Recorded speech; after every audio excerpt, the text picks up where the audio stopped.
नमस्कार, म शिव भण्डारी। आज यस भिडियोमा चाहिँ तपाईँलाई मैले जेनरल इन्सुरेन्सको आइपिओ बारे जानकारी दिनेछु है। अनि यो आइपिओ बारे जानकारी लिँदै गर्दाखेरि तपाईँले के गर्नु भने यो भिडियोलाई चाहिँ रिकमेन्डेसनको रूपमा लिनुभन्दा कसरी चाहिँ एनालाइज गर्ने भनेर लिनुभयो भने इन अपकमिङ डे चाहिँ यसरी भिडियो हेरिरहनु पर्दैन होइन, तपाईँको टाइम सेभ हुन्छ है। अब सुरु गरौँ है त। खासमा के हो भने यो इन्सुरेन्स चाहिँ नन लाइफ इन्सुरेन्स सेक्टरमा पर्छ। अर्थात् तपाईँको चाहिँ खासमा के हुन्छ, 3 टाइपको इन्सुरेन्स हुन्छ है। नेपालमा 3 टाइपको इन्सुरेन्स छ जेनरली। एउटा लाइफ इन्सुरेन्स, दोस्रो टाइप भनेको के हो, नन लाइफ इन्सुरेन्स, तेस्रो टाइप भनेको रिइन्सुरेन्स है।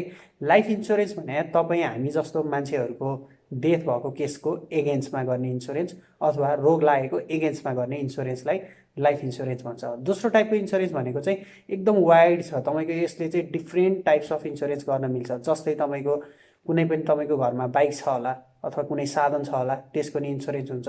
घर छ होला, घरको पनि बिमा हुन्छ। तपाईँको अब ब्याङ्कमा पैसा छ होला, पैसाको नि बिमा हुन्छ। कुनै ट्रान्सपोर्टेसन कम्पनी छ होला, त्यो ट्रान्सपोर्ट गर्दाखेरि ट्रान्सपोर्ट गरेको जुन सामानहरू छ त्यसको पनि इन्सुरेन्स हुन्छ। कुनै अब कम्पनीको चाहिँ फायर लाग्न सक्छ, नि चान्स छ, त्यसको पनि इन्सुरेन्स हुन्छ।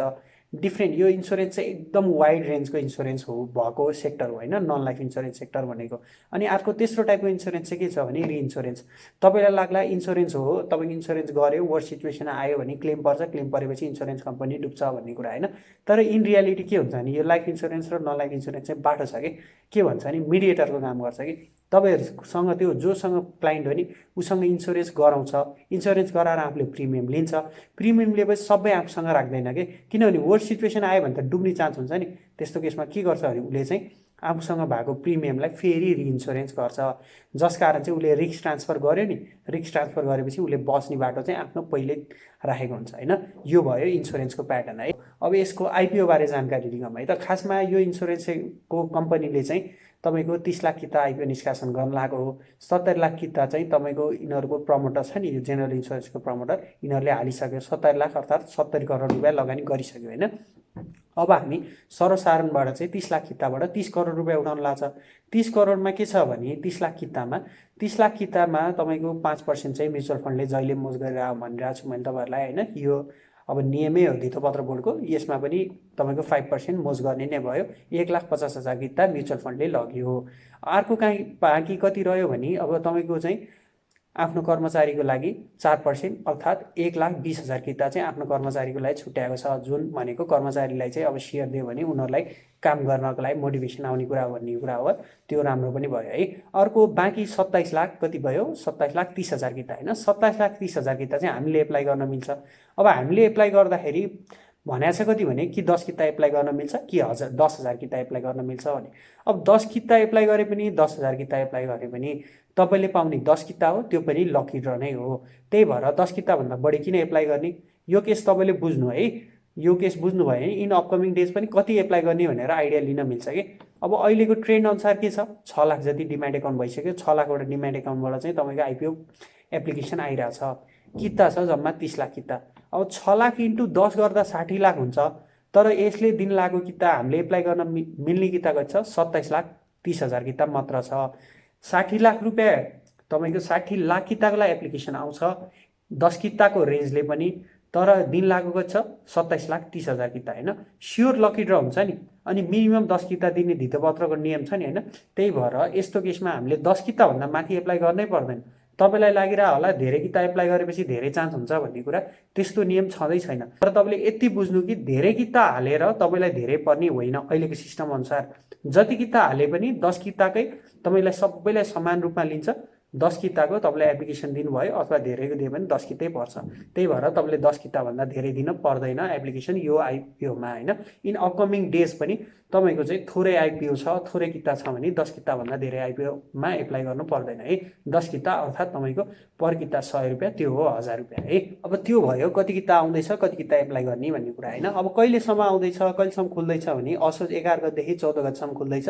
14 गतेको 5 बजीसम्म तपाईँले एप्लाई गर्नुभयो भने गर्नुभयो, नत्र त्यसभन्दा पछि एप्लाई गर्न पाउनुहुन्न।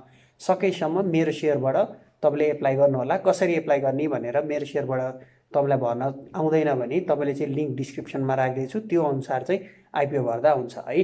अब यो भयो तपाईँको कति किता आउँदैछ, कति किता एप्लाई गर्ने, कहाँबाट एप्लाई गर्ने भन्ने कुरा। अब लागौँ कम्पनीको फन्डामेन्टल एस्पेक्टतर्फ होइन। फन्डामेन्टल एस्पेक्टमा के छ भने यो कम्पनी चाहिँ 2064 सालमा रेजिस्टर भएको। तर रेजिस्टर भए पनि के गर्यो भने बिमा समितिले चाहिँ तपाईँको लाइसेन्स चाहिँ दिएन। बिमा समितिले लाइसेन्स नदिएपछि कारोबार गर्न पाएन।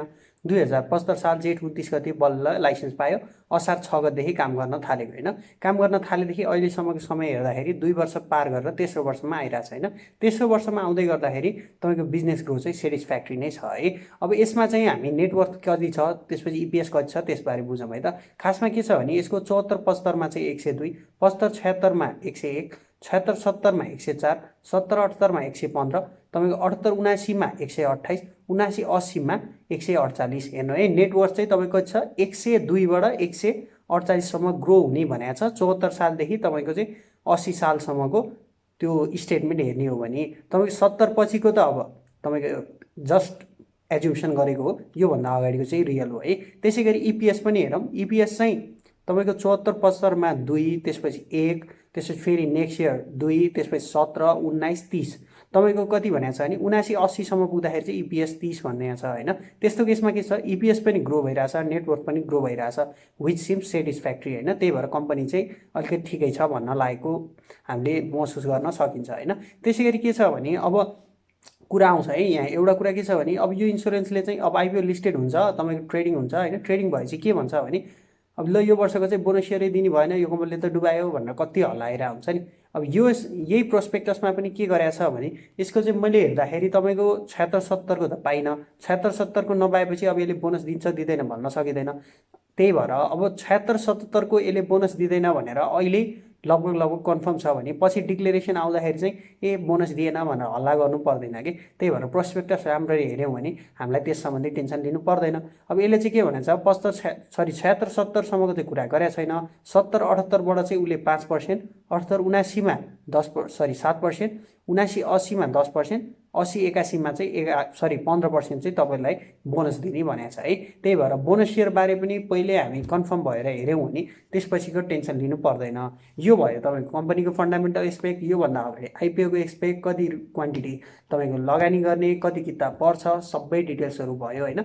यसरी नै तपाईँले चाहिँ आगामी दिनमा अरू आइपिओहरू आउँछन् यसरी तपाईँ एनालाइज गर्नुभयो आफै भने। अब यसमा त मैले अझै फुल डिटेल्स गएको छैन। तपाईँलाई अझै फुल डिटेल्स जानु मन छ, इन डेप्थ जानु मन छ भने चाहिँ तल मैले प्रोस्पेक्टस राखिदिएको छु होइन।